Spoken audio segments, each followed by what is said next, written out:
everybody. Welcome to Ask an Expert. I am already smiling ear to ear because I'm here with Natalie Hummel. She needs no introduction, especially with this audience. She, of course, is the host of Equestrian Mastermind and Riders Unscripted, and she has an entire series in the Ride IQ app to help you through whatever you're going through on the mindset side of things.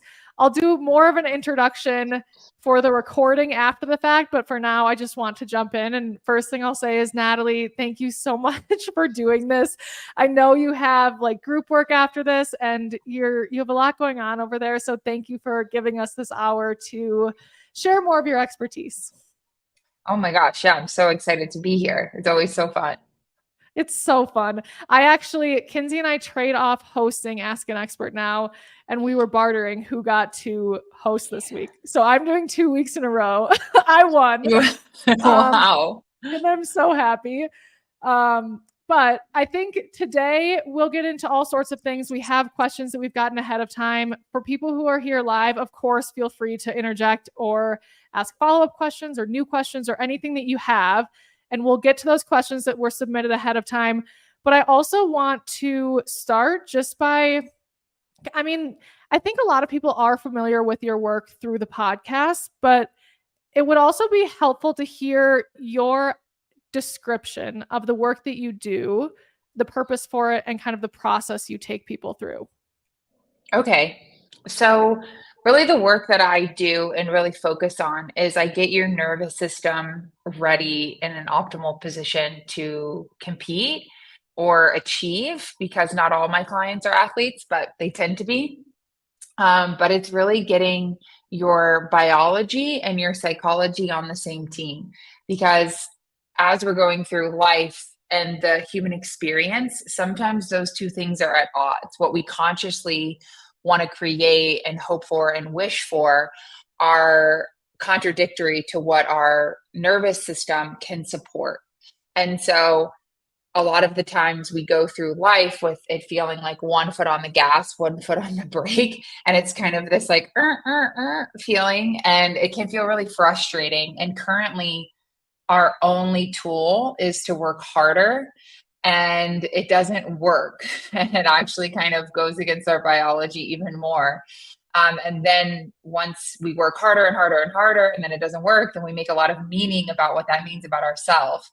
And what we're capable of doing. So what I really help people do is get their biology and psychology on the same team. And Totally. So, yeah, it's so helpful. And then I do this in kind of, sorry about that. I do this in kind of two phases, really. One of them, the first phase, is really about healing. You have to go back and look at the imprints of your nervous system and your subconscious. And we don't do that for the fun of it, and a lot of times there's a lot of resistance to going back and looking back, because we're like, oh, that's in the past. I don't want to keep going backwards. I don't want to keep thinking about it. But I can tell you a couple of statistics that would blow your mind, that we operate from that imprinting from our subconscious and our nervous system 90 to 95% of the time. And at least 70% of that is unsupportive of your conscious wishes and desires. So the first part is really healing and going back and looking at those imprints that you have of your biology and your subconscious and updating them. And then the second phase is now what? Now I'm healed and I have all this, I'm not working against myself. Now how to perform, because it's a whole different kind of phase and step and animal. And how to perform is really more about building capacity in your nervous system to handle things like stress, pressure, the level of commitment that it takes. So that's kind of the process and why it's important. That makes a lot of sense because it's relatable. Like when you talk about people wanting something and willing it and working hard for it, and yet like it's at odds in some way, you're aware that it's at odds with something inside. That's why it makes sense. But it also it also doesn't make sense, because why does this happen? Like, why is it 70% or more often that people's like psychology is not in alignment with what they want? Yeah, or their biology, yeah, is kind of the human life and evolution of a human, and the way we're currently raised is inherently traumatic to our biology. And not using trauma in the culture world where, you're probably just thinking big T trauma, but trauma is a disconnection from self, a disconnection from you, and feeling like you have to give up a part of you to be embraced by your caregivers, your safety. And the way we're currently raised is contradictory to what our biology needs. Our biology needs constant connection. Our biology per se is wired to think that connection equals safety. And so I can take something as simple as, this is not my analogy, it's Dr. Gabor-Mate's analogy, but the 2-year-old wants a cookie and the mom says, no, you can't have a cookie. And so the 2-year-old throws a fit because it's frustrating for the 2-year-old, and the 2-year-old though has no ability to regulate that sensation of frustration. It quite literally needs the mom to stay and say, and co-regulate with it. But the way we were raised and the way our culture just tells mothers what's acceptable is like throwing a fit or having an emotion isn't acceptable. So the mom says, okay, you can't act like that. You have to go into timeout. But that's directly threatening our biology. And the way that your biology reads that is a cue of danger. Oh, mom is separating from me. So then the brain is going to make meaning of that to try to help you make sense of this and be able to repeat patterns. It's going to say, oh, not that the emotion is wrong, but that you're wrong. And now you need to do something in order to not feel this. So now we're programmed that when we have an emotion, a hard emotion, we have to do something instead of just sit and feel and move past it. So life is just inherently, and then not only that, then we make meaning like we're wrong. Mom doesn't love us. We're in this egocentric part of our development that says everything that happens to us is because of us. So our culture is just not set up, and there's no one to blame. It's not anything to like get all upset about or blame parents or caregivers. Everybody, even on a biological level, is doing the best that they can. But to not acknowledge it dishonors what we're made of, which is a nervous system that thinks connection is safety. Right. That makes a lot of sense. So to correct myself, it's your biology, meaning like when you say biology, does that mean nervous system? Yeah, or like physiology is another. Yeah. So like when your nervous system, this like entire intelligence system that's picking up either cues of danger or cues of safety, and then using its metabolic resources to either put you in fight, flight, flee, safety, rest and digest, or shut you down, is picking up on all these cues all of the time, and it's creating sensations, and how we interpret emotions. And based off of its intuition, it decides how it's going to use its metabolic resources. And so intuitively, it's designed to think that connection with another mammal is safety. So when you're in connection, you're going to be in that rest and digest. You're going to be in the upper part of your nervous system that is where higher level of thinking is and all these things. But if in the absence of connection, it'll use its metabolic resources to protect itself, to fight, flight, flee, or shut down, freeze, fawn. And so the way we're raised is the connection is not consistent. And when we have emotions or we do something, the connection disappears. So we spend a lot of time in defensive states of our nervous system. So now as we're going through life or trying to take on sport or handle pressure, we don't have a nervous system that can feel that. We have a nervous system that's like, oh, this is a cue of danger. Let me send you into a state of protection.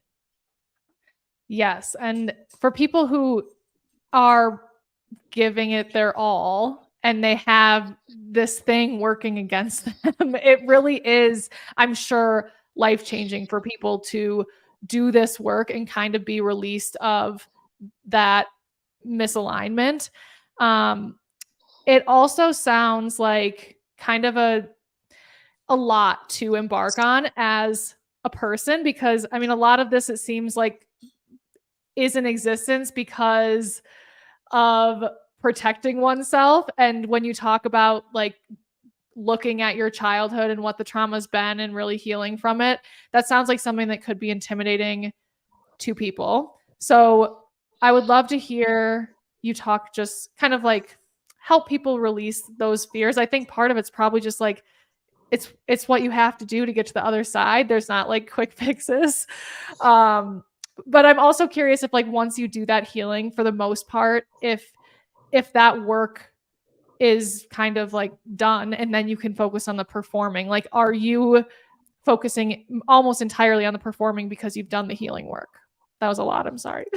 Yeah, you said so many good things. You said so many good things.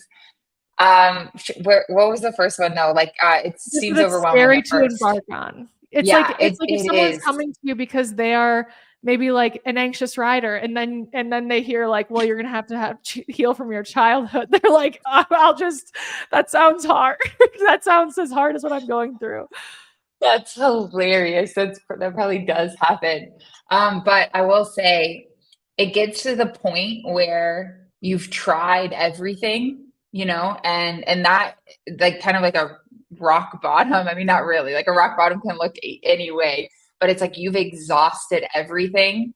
That's a really good place to reach out, because there's not going to be a lot of resistance. You're just like, okay, let's do this. But also it is intimidating, and we're actually designed to not want to do something that's, not familiar. So you have that added. But I think the way I hold the work, it sounds heavy, but I hold it very lightly. I think it is so light.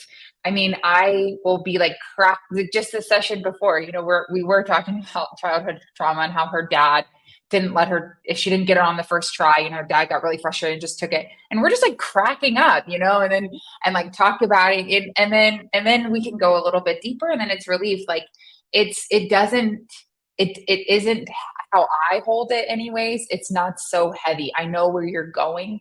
So where you are doesn't faze me or bother me at all. I'm like, I know where we're going, and we can do this fun. Like, it doesn't have to be so sad and depressing. And because I think, unlike some of the rhetoric I see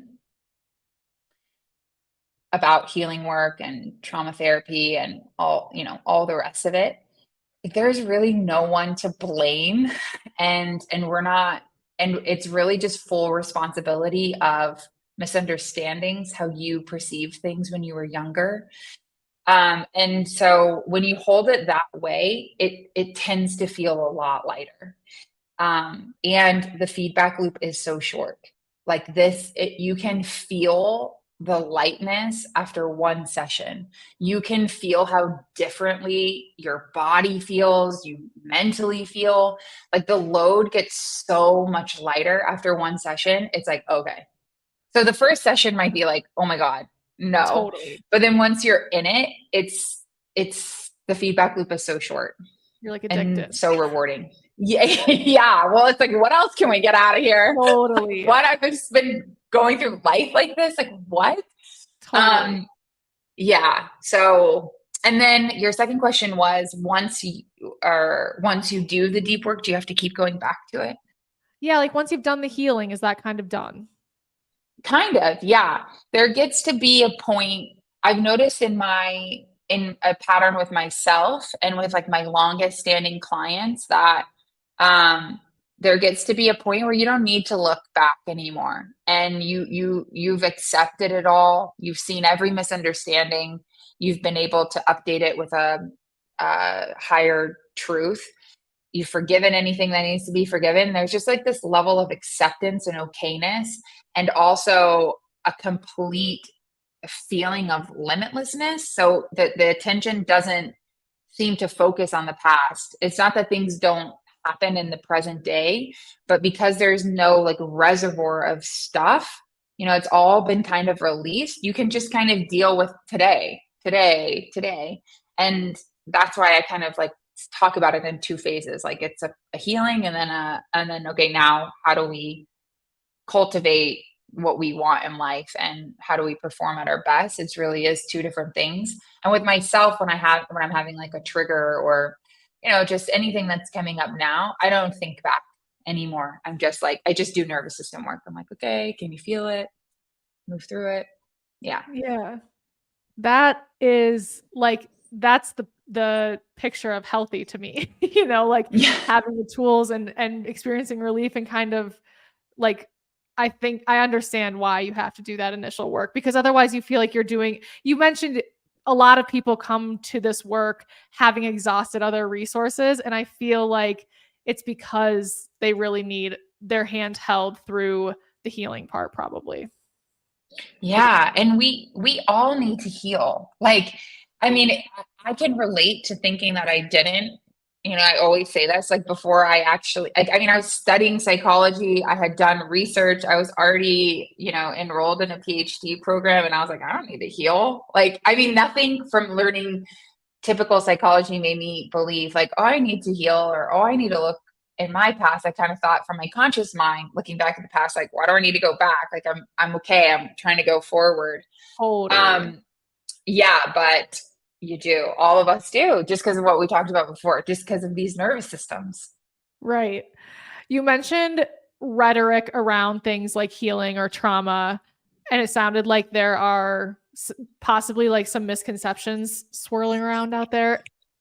What comes So to mind many. around that? Like, what are That common kind of like misrepresentations or misunderstandings? oh, oh, so many. Oh my God, where do I start? Awareness is healing. Just because you can see something doesn't mean that's healing.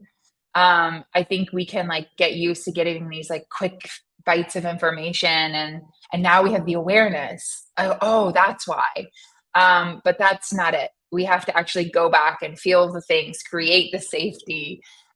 Just becoming aware is the first step. I'm not downplaying it, but it's not healing. That really comes to mind. And two, this overuse of labeling, like is everybody a narcissist? Like, is just every single person you meet a narcissist? Like, no. It's not even like, one of the reasons I didn't pursue clinical psychology is like, diagnostics is not healing. It's like, oh, you have ADHD. Why do you have ADHD? Because you can't sit still. Why can't you sit still? Oh, because you have ADHD. It's like, it doesn't give you anything. It's like, okay, now what's causing that? How do we heal it? Instead of just labeling it as ADHD. Like, okay, now what? Now what do we do with it? And even like, you know, yeah. So that's another thing. And like the one of my biggest things too is true healing gives you more freedom. Like, not to get too spiritual or anything, but it's not like the Buddha. You don't have to put any spiritual connotations to him. Okay, just the Buddha.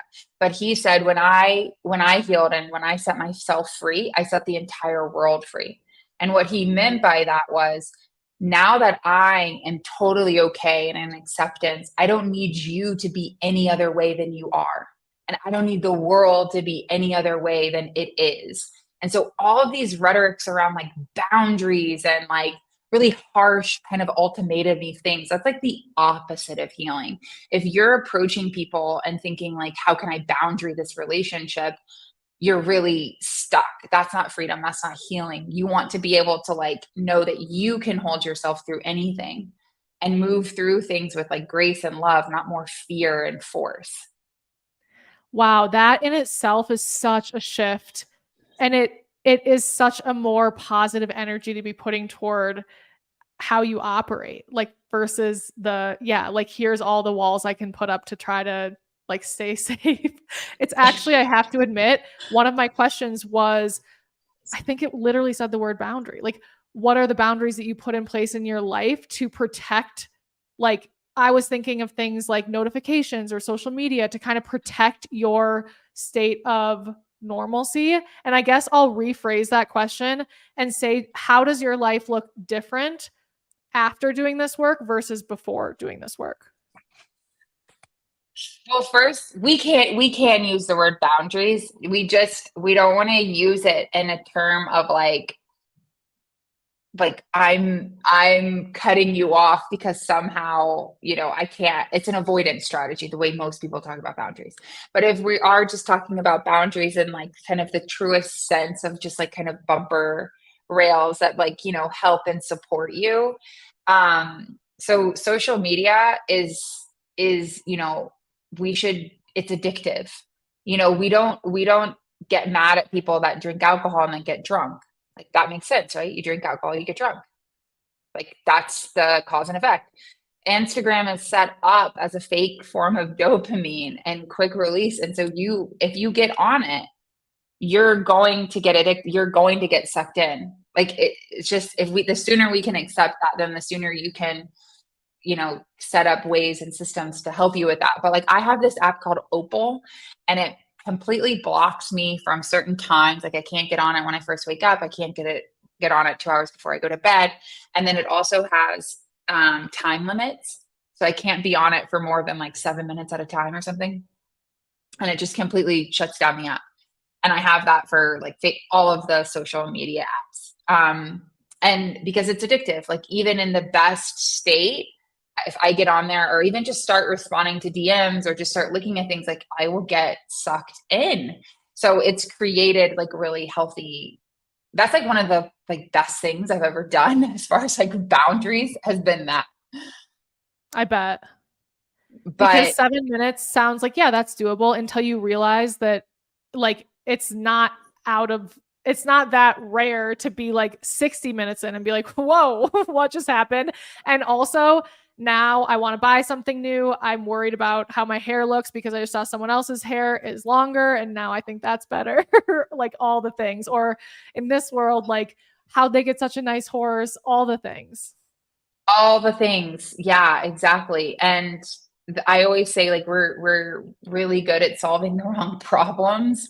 And Instagram creates a keen awareness or like a keen sense of like all the problems that you shouldn't be solving that aren't even good investments. Like your hair looking a certain way. I mean, I'm not like putting it down anyway. If it's a value of yours, by all means do it. But it's by no means going to make you feel inherently whole or close or, happy. So Totally. I find my personal experience is I find it giving me like insecurities that I never had before or like wants that I never had before. yeah, exactly. Exactly. Pseudo wants and pseudo needs. And to answer like the last part of your question, how's my life look different? It's honestly hard to even say. Like my life is so different than before I had done the work. Um, I feel I don't even know how to relate to what I was going through before. Now I just feel like life is really simple. And life is really well designed. And if it feels good, it is good. And if you're in the energy that you want to be in, you're going to create from that energy and you're going to create more of it. And so I feel like I'm in this state of safety and connection and commitment all the time. And life just kind of reflects that all the time. Back where previous, I was in a state of, dysregulation and defensiveness and protection. And I was in this kind of desperate energy and unworthy energy. And so I was working harder, but from that place, I was creating more of that and making a lot of meaning about what that meant about myself. That before version feels like kind of everyone.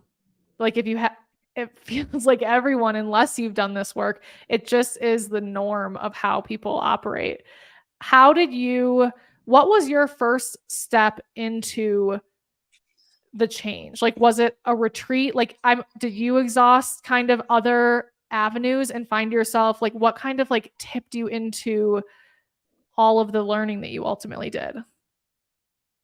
Yeah, I was so many different things, but one of the biggest things that was happening for me is my hormones were going crazy and I was gaining weight like rapidly, even though I was also an exercise science major and in that a nutrition major, like, and really focused on that my whole life. I just found it interesting. And so, um, but I was just gaining weight at this like really alarming rate, and no like functional medicine doctor, no regular doctor, no endocrinologist. Like I exhausted all of those resources.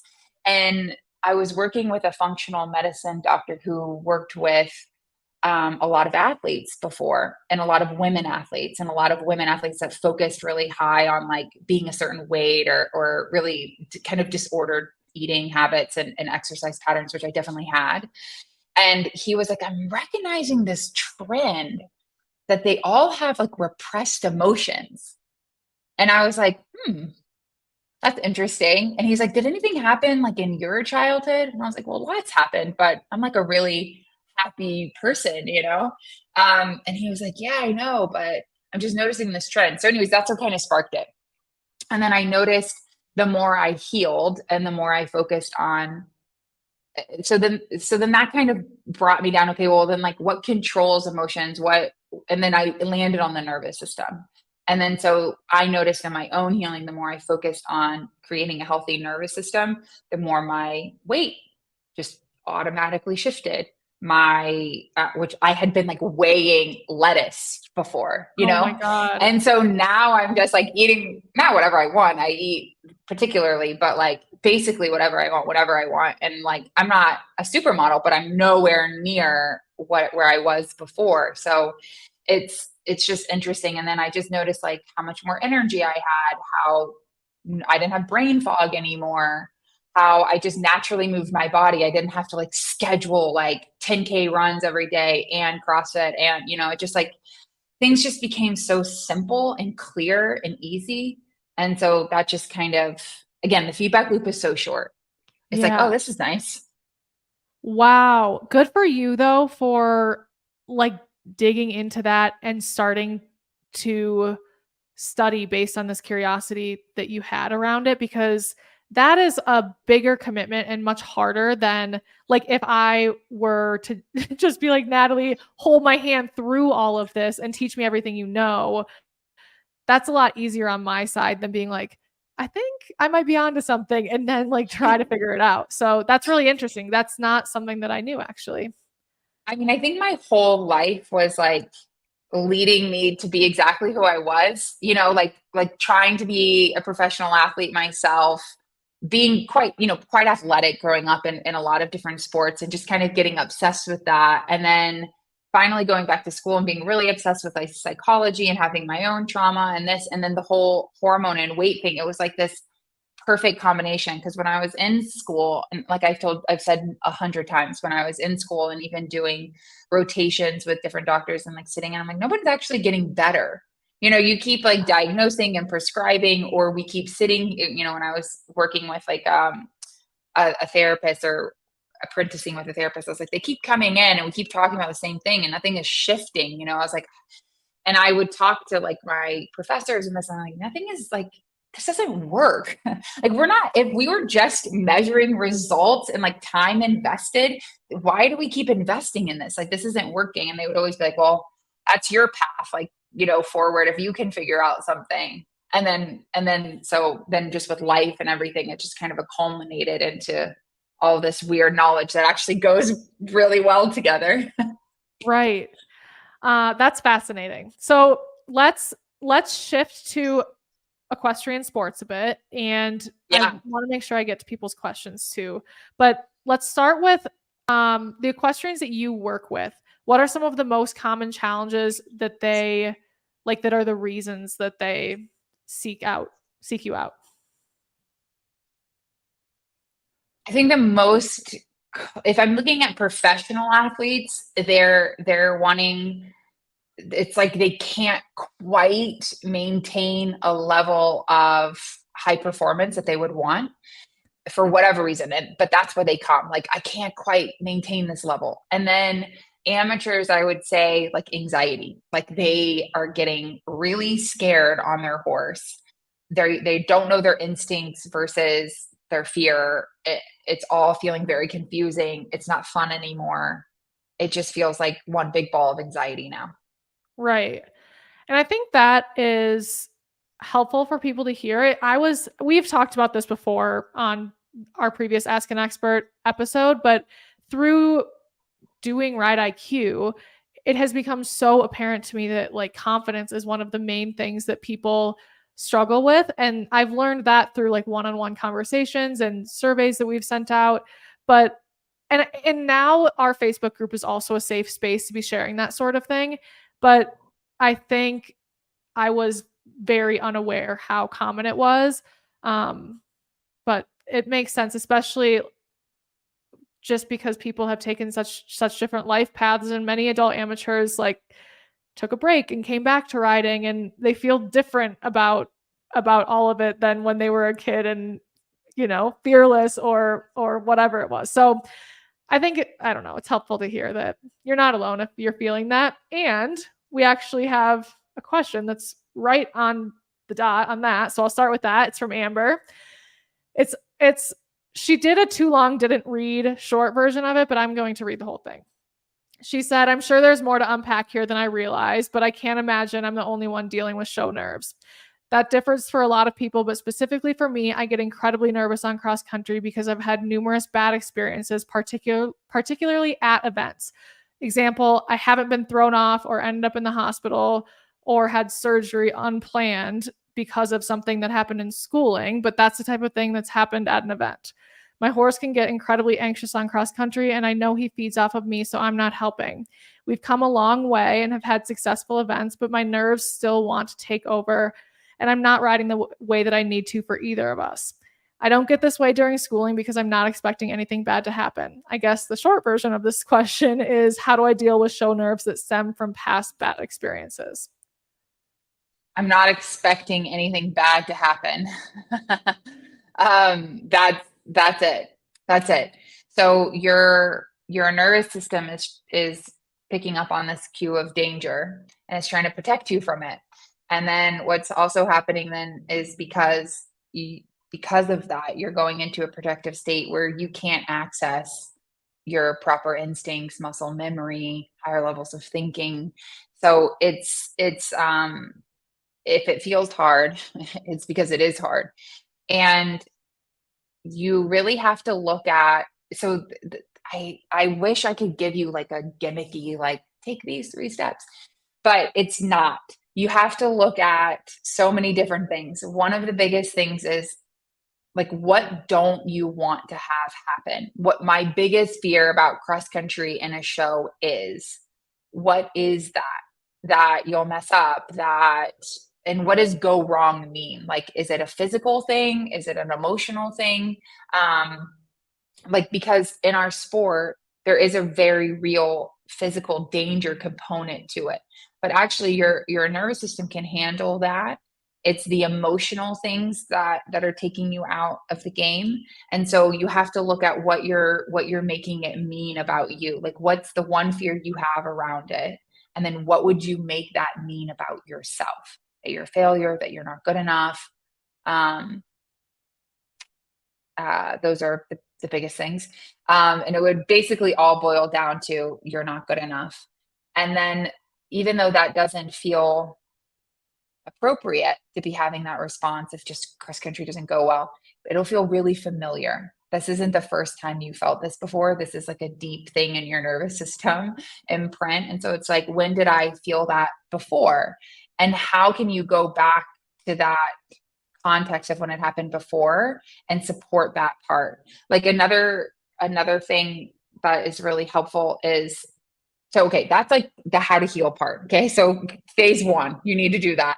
And then phase 2, as you're at the show, as you're getting those show nerves, instead of avoiding them, which is what we are all trained to do, biggest myth in performance and sport is to avoid your body. Like, it's mind over matter. No. Your body matters and is dictating everything that happens in your mind. So the worst thing you can do is avoid it. What you want to do is give that scared part of you a voice, let it come up and out, and then respond to it the way you would respond to your horse if your horse just said that to you. And it would probably sound like, I love you no matter what. I love you for you, not for what you do. I'm here for you. I can support you. It's okay that you feel scared. And then just breathe into the area in your body that's holding that fear. Most likely it'll be your throat or your chest if it's fear, and breathe into it until it gets lighter. And then you can check into yourself at warm up. You can check in with yourself a little bit before the start gate. And all of that should keep that fear within your window of capacity so that you can still perform. Sorry, that was so long, but it has to be long. Don't be sorry. No, that was every word was helpful. Okay, For good. for phase 2, I feel like that is something that like she could take and execute next time she's feeling any sort of nerves. Phase 1, is that really better done in a program with help? Yes. It seems really hard to do on your own. It's so hard because we've been programmed and conditioned to be the opposite, to shame ourselves, to be hard on ourselves. You know, we learn that. That's a very learned way of being. And also, your nervous systems prefer to co regulate, and they actually need disconfirming experiences to heal. And you can't really give yourself that. So it's so much better if you can do this in a group or with a coach, or just in a program that's set up to design to do this. Yeah, because that's how, not because, oh, it's great to just give your money to someone, because that's what your biology says it needs.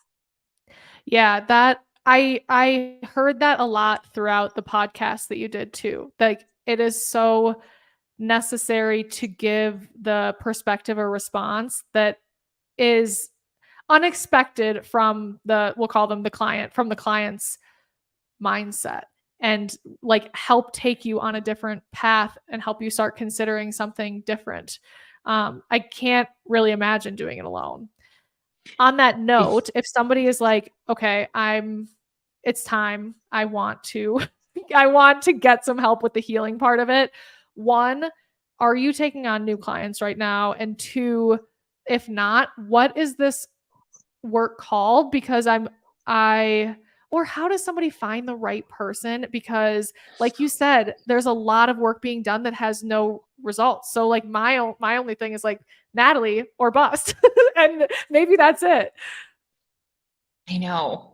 I really wish there was more people I could recommend. I am accepting new clients in like January, February. We'll do another cohort of how to heal. I'm in this one right now. So good. Yep. I love this group so much. And then we'll be doing another group. I run it every 4 months. So every 4 months there's an opportunity to come in, and then that's how you work with me one-to-one anyways, is going through the group first. But and then recommendations to finding someone to work with, make sure that they know somatic work, and make sure that they're polyvagal informed, which is the theory of the nervous system, and how it partakes to your psychology. So those two things, polyvagal informed, and that they focus in somatic work, which means like body-based healing, that should work. And then also, like, you should like the sessions. Like, if you're gonna do this work, it's such a commitment. It's a lot of vulnerability. It's a lot of showing up for yourself. If you meet someone and are like, that matters. Like, don't sign up to be with them for the next 4 to 6 months. Like, find someone you like, find somebody that you're like excited to share with and transform with, and that holds it in a way that feels good. It's kind of like, I mean, I wish I could tell that to my younger self when I was being coached in sports. Like, if you don't like your coach, don't stay. Like, if you don't like their style of coaching, the way they speak to you, the way they get through hard times with you, the way they respond to you when you are out of your capacity, like, don't just be like, okay, well, I'm going to change everything about me so that I work for this coach. Just find a different coach.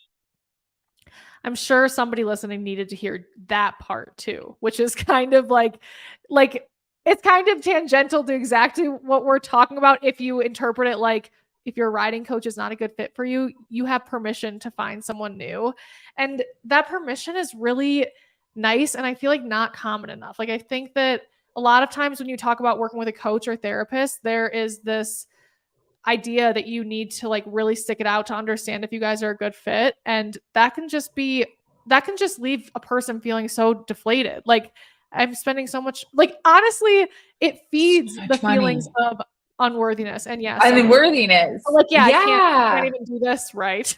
Exactly, exactly. And so much of like in this group of How to Heal too, what we've been kind of uncovering is, coaches are humans too, with their own set of misunderstandings, their own sets of trauma, and not necessarily every part of their behavior is conducive to you performing optimally. And so if you have competition goals, if you have or just growing goals, if you have any sort of progression goals, like get somebody you want to be around that's willing to work with you, that doesn't belittle you, that doesn't shame you, that doesn't think that like, more is always better, or like harder or. So just find someone that fits for you. You have full permission. Mm-hmm.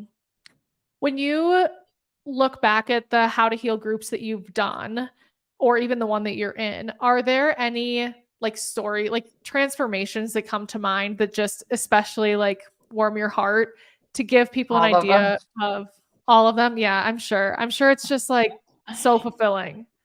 Okay, well, I just got this. We have a Facebook group, and someone just posted into it after our call last Thursday. And when she was saying it, I was like, this is so important. You're getting something like so huge.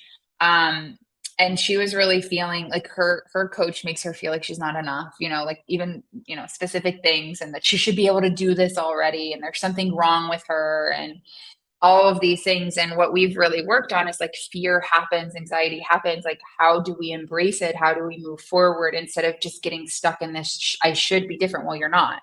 So like what's actually effective? And she wrote in the Facebook group, she said, hi all, I've been processing more from Thursday's call. And I had a realization that now it feels like a puzzle piece clicking, blah, blah, blah. And she said, I kept thinking something was wrong with me, that I was not getting it, that I just couldn't stop feeling bad, nervous, failure, etc. Then I realized that I will never stop feeling feelings, good or bad. I am human and we feel things. So this work is not about finally getting a result or arriving at some place where I can stop feeling these feelings. This work is about building a practice that I can use when I do feel them, creating safety within myself, so that I can take the best next step forward. And then she just keeps going about expanding her capacity, and that it's a light bulb moment, that it doesn't have to be so much drama. Like her coach was making it feel like such a drama that she was having these emotions. She was like, no, this isn't drama. This is human. And there's a way out of it.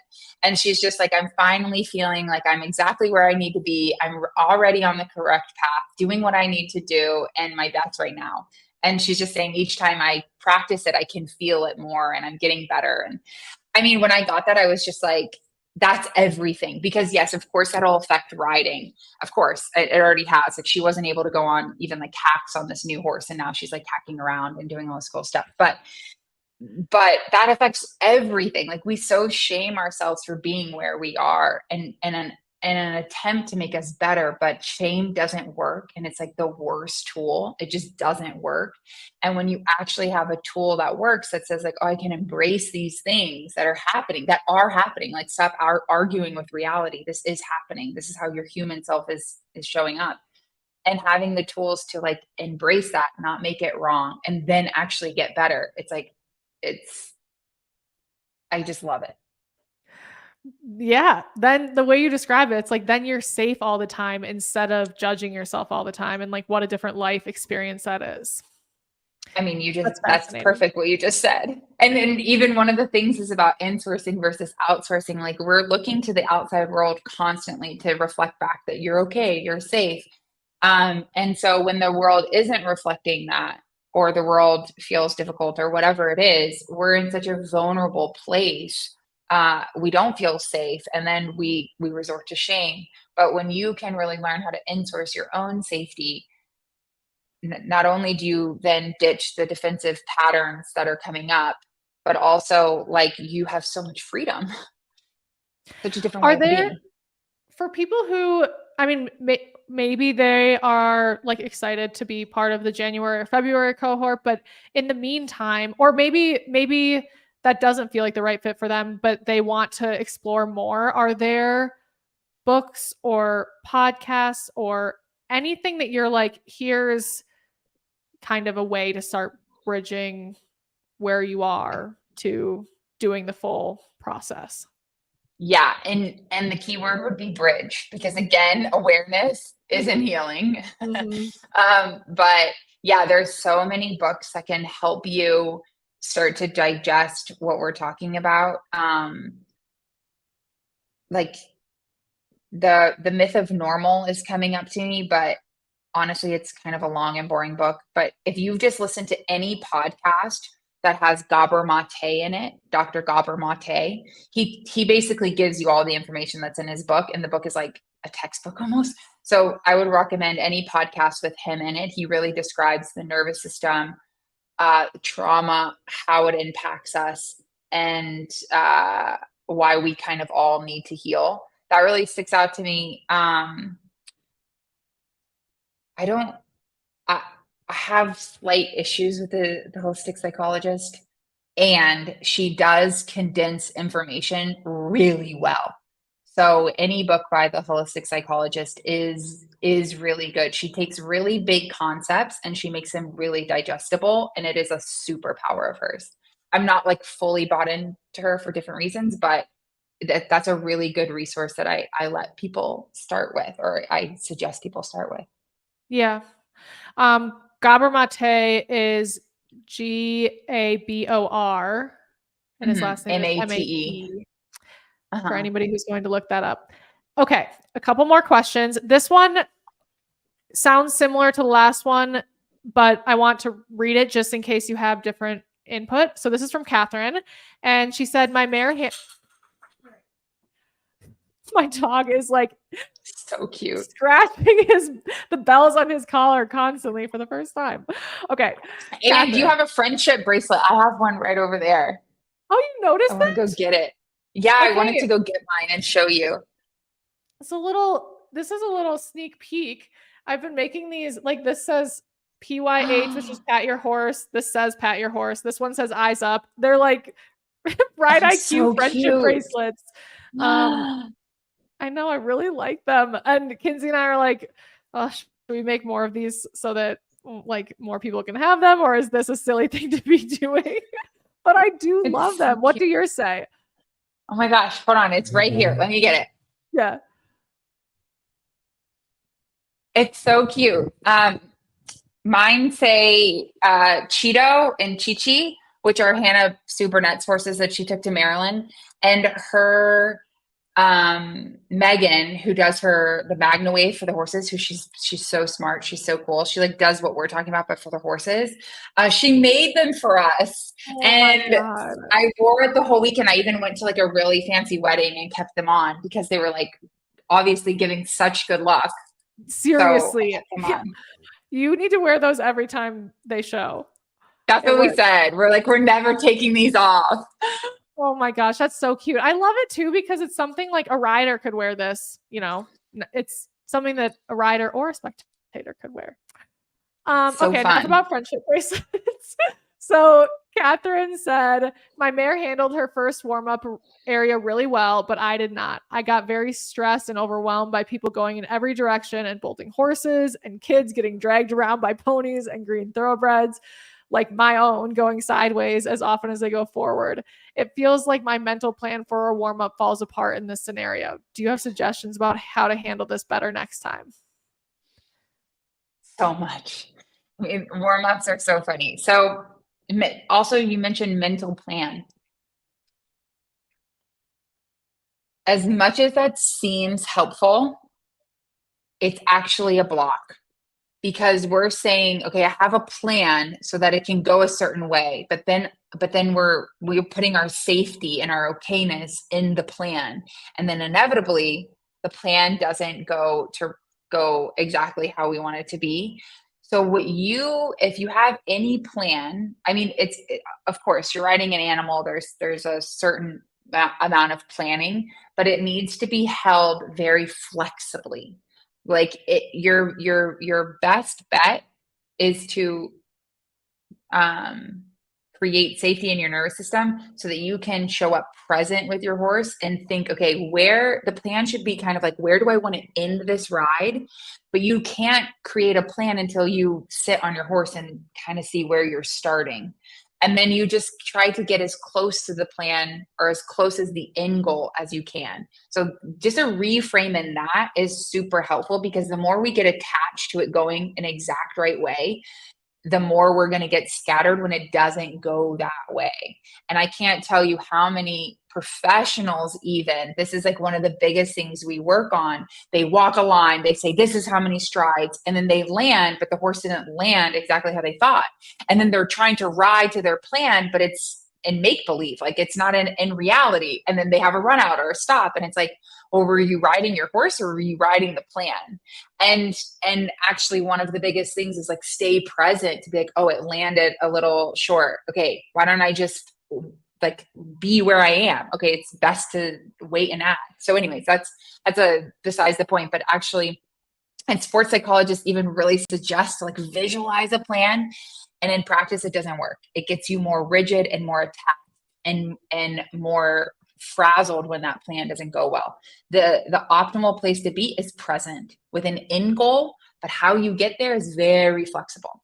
So number one, that's the biggest reframe of how I could help you. First thing I can help you with, sorry. Second thing I can help you with is if you're noticing that you're getting outside of your window of capacity during warm up, like it's not always best to continue. Like it might be best to like calm down, like maybe just take a walk, or even if your coach is there, like have somebody hold your horse or whatever is available to you, but just like stop doing what's keeping you progressively getting more and more outside of your window of capacity, and come back and just regroup, like feel whatever it is that you need to feel. Like if you're overwhelmed, like, okay, I'm overwhelmed. Don't argue with it. Like identify what's happening in reality. I'm overwhelmed. I'm stressed. I'm comparing, whatever it is. And then let that part speak, respond to it the way you would respond to your horse, feel into it. This all can happen in like 2 minutes or less. Feel into it. And once you feel like you're back to presence, now kind of like, now what? What's the most graceful next step forward? And in warm up in general, and with horses in general, I mean, I'm not a riding coach and I'm not going to try to play one on the internet, but start so small. Like if you're going big, no. Like small and contained area, mark out your spot, focus on your horse. And then if that's going well, expand. But it's the same thing with your nervous system. Like start small, feel what you need to feel, expand. If you need to come back in. But it's just this piece of awareness. You're just building awareness with your physiology. And if you're breathing really heavy, if you're starting to not be able to think straight, these are all cues that you need to like pause, feel what you need to feel, speak out what you need to speak out, just so you can come back to presence. That is amazing. Warm-ups so are such, long-winded. it was again, like it wasn't. Everything that you were saying is like actionable, and it is a reframing of how people approach warm-up, because if it's, do 20-meter circles in both directions, 10 minutes of the trot, 5 minutes of the canter, and when it starts going to hell and everyone's energy is going up and up and up, it's like, that doesn't seem like it's serving the purpose or the end goal, like you're saying. Yeah, exactly. Like, what is the end goal? How do you want your horse to feel by the end of this? Like, is the end goal to be like long and low, or is it to have practice, the test frame? Like, what is the end goal, but where are you starting, and see where you can work back. But yeah, like continuing to go in 20-meter circles as you're getting more elevated and your horse is getting more elevated. Not going to be the best idea plan. of having the tool available to you to like even get off and take a break to regroup is really nice too. Because I can imagine that would really kind of change the direction that things are going in for a pair too. So that was great. I'm glad that I didn't assume that it was too similar to the last one. Another very obvious thing, but I feel like from doing these groups isn't so obvious, is like your horse is its own breathing, moving nervous system. You know, as much as we might think that they owe us to behave, or that they should be behaving this way, or they should be behaving that way from their training or whatever expectation we have on them, they have a nervous system with neuroception, its own instinct and its own nervous system intuition picking up on its own things. And it's just not reality to think that they don't need our support and that we're not always caregiving of them. Like that is really our number one responsibility, is like caregiving of them, making sure that their feet feel safe, that they feel comfortable, that they know what the expectation is, that they know that you're protecting them in some sort, you know, like they, as much as we, even like the most angel of a horse, they're just not robots, and we have to so support them. And so if they're getting really frazzled, like that's their nervous system, they feel disoriented, that they're going into a state of protection, like they need you. So just Right. taking on that responsibility, I think, is also like so helpful. Definitely. That is a good North Star to carry with you as a rider, because it helps you make the decision in the tough time, you know? Okay. Mhm. Last question that we'll do that was submitted ahead of time. This is another long one that, again, I'm going to read out. Anyone who has been having a hard time with their horses, this person's story might make you feel like you are having a little easier. She said, I've had a really tough year. One euthanized for neurological EDM, one Oh. euthanized from a tumor in the spinal cord just last week, and one badly fractured pastern galloping between fences at our first event together. All three intermediate level horses, and all this since March of 2023. It's like making me tear up. Oh. It's a lot. She said, I feel like the hits just keep coming, and I was looking for tips to stay motivated as I went from the goal of jumping the crab at Maryland this fall to I hope we get around a novice level course, as now I'm down to my super green 6-year-old. How can I stay motivated when my dreams are crushed? And she said, Oh. she went on to say, I've been doing surprisingly okay, and she's looking forward to doing some horse shopping. But yeah, she's looking for motivation, tips, and mindset for going forward. Well, first of all, reach out to me. I will gift you a session. This is like too much for anyone to be like processing on their own. And even though consciously your conscious mind might be able to process all of that, there's a lot of other parts of you that might be having a challenging time with it. And it doesn't make you like weak. It doesn't make you like you can't handle it. It just makes you human. And so you shouldn't do that alone. You shouldn't process all of this alone, and not even like, you might think, well, I'm not alone. I have a partner or my parents or my best friend, but they don't know the science of it all. So please, I will gift you a session. Please reach out to me, because this is so much. And I'm so sorry that this has happened to you. And it's a misunderstanding that you should be motivated right now. Like and how I know that you need to process emotion is because if there's emotion there, you can't be motivated.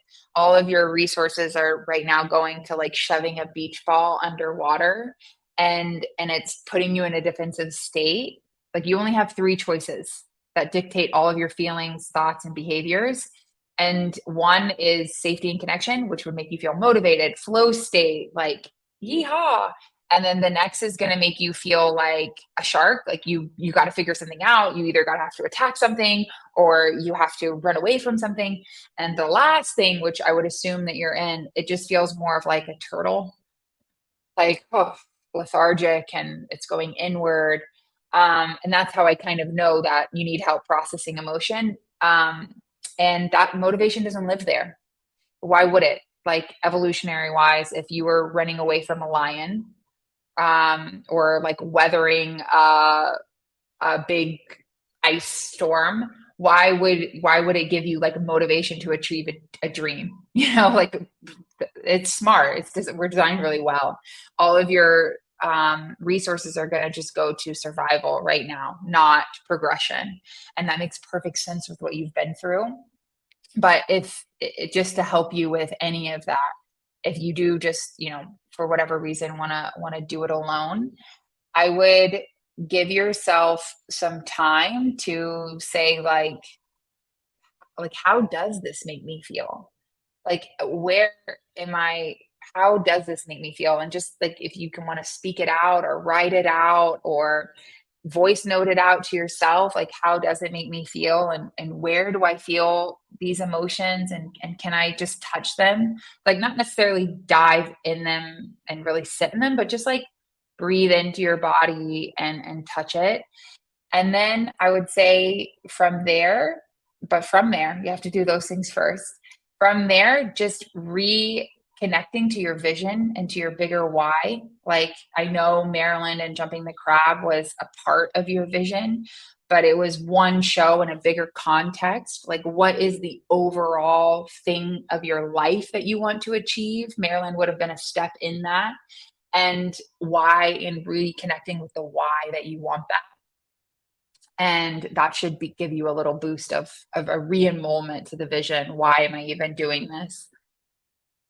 Yes, that is really, really good feedback. Yeah, I can't imagine what she's been through.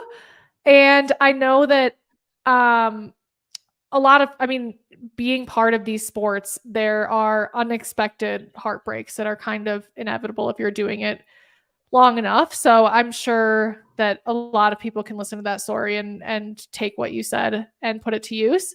And also, in-person riding communities are so helpful, and friends, but also just like putting it out there. This online community is also here for you too, to people to people listening. So just Yeah. use it and reach out if you need to, because I just don't want anyone to feel lonely in going through such hard things that are hard to relate to for people who maybe don't have horses. Yeah, I mean, when you lose horses, it's not just your best friend. It's not just like your little life partner that you've been doing. It is them. It is them in their totality of them, but it's also all of your hopes, wishes, and dreams that you projected onto them that feel like are going with them. So, people that don't ride horses for a sport don't understand that. It's, they're just dealing with the pet aspect. And so when you're dealing with the totality of it, it can just be so hard and feel lonely. Yeah, like misunderstood. So it's so great that you guys have this community and have built this community where people can go and be together and connect. The horse world really is so wonderful. So, okay. It is. We are at the hour, but I don't want to end on such a somber note. So maybe I'll take a hard shift and I'll end by asking you, what is something that it's Tuesday night right now. What's something that you're really looking forward to this week? Well, surfing. I